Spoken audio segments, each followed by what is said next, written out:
Up until the 19th century, most Americans made their living on the land.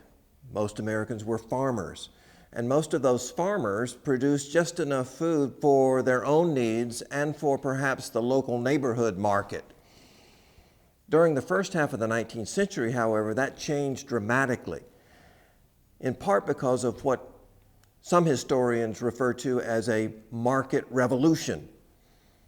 Dramatic changes in transportation, the emergence of canals and railroads and wagons enable farmers now to sell their produce to distant markets, not just their local neighborhood, not just their local city, but in some cases, farmers began shipping their produce, their crops, across the country, and in some cases, across the Atlantic Ocean to Europe or to the Caribbean islands. That market revolution was significant in a number of respects.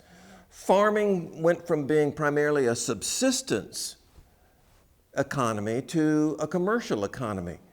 Farmers began to be enmeshed in a much broader network of relationships with bankers and buyers, purchasers, agents. This was a much more complicated web of relationships than Americans had ever experienced before. Most of them embraced it because the profits were so significant. They made a lot more money, but at the same time, it complicated their situation, and it also made them more politically attentive to candidates who were aware of the significance of the market revolution and understood what the farmers thought that they needed, whether it be legislation related to tariffs or legislation related to banks.